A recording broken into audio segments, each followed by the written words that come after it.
naman nawala eh. Akala ko maitatago ko at may re-repress. But my heart still longs for him. You know naman how much I love him, right? To the point na ako pa nga yung nag-propose sa kanya noon. But the problem is, he won't open his heart for me again. And I really think si Carol ang dahilan. Oo, alam ko. May pinagsamahan kayo at siyang ama ng anak mo. Pero kahit kaibigan ko siya, nakikita ko na nakakasama na sa'yo na lagi mo siyang nakikita at nakakasama eh.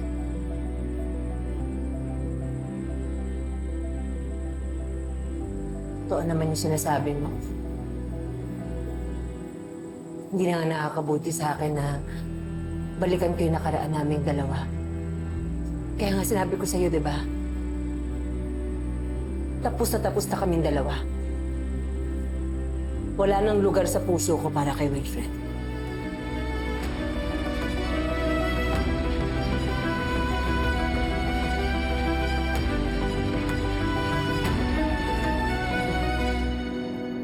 Amber, I'm sorry. I mean, it must be so awkward for you na makita kami.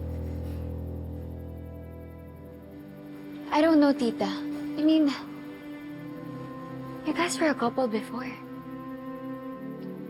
Pero sa lahat ng mga nangyayari, I don't know, hindi ko na alam kung saan ko sisimulan i-process yung lahat. Alam mo, hindi mo, nyo, naman talaga dapat malaman eh. I have long resorted to loving Wilfred from afar.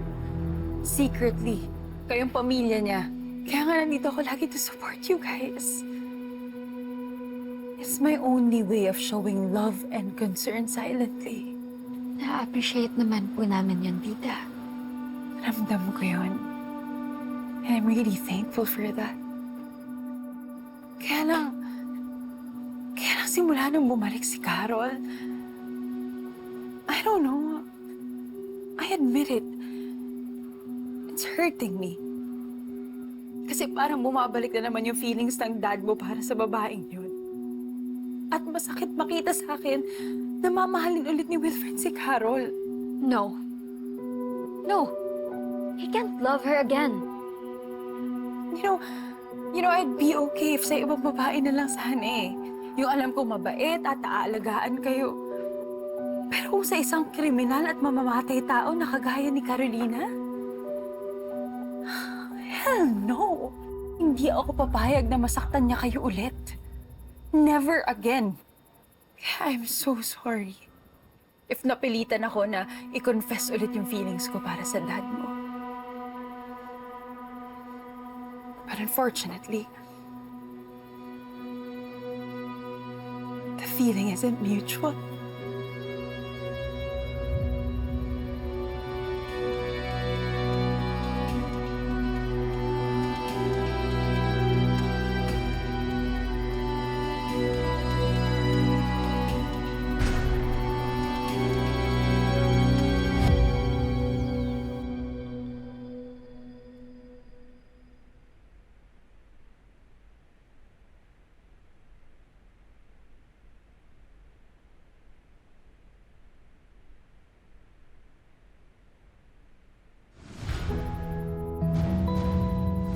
Bes?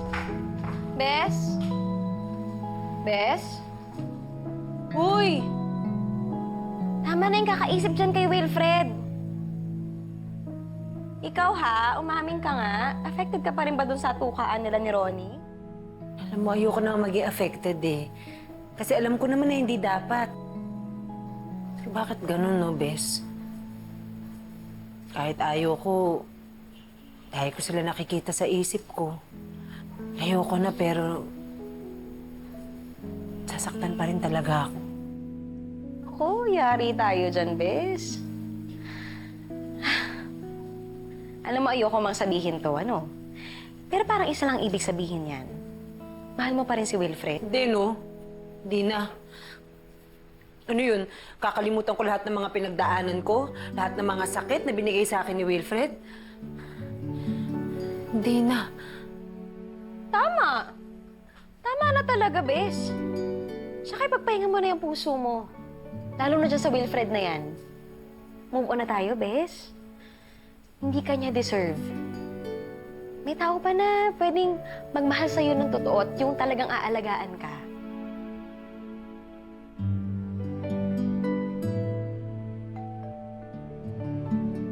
Ma'am, may bisita po kayo.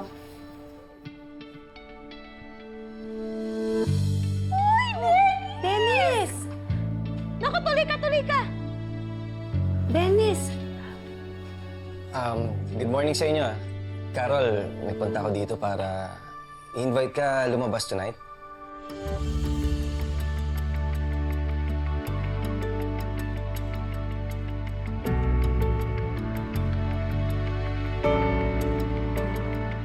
Grabe naman yung aga-aga. May invitation agad ng date.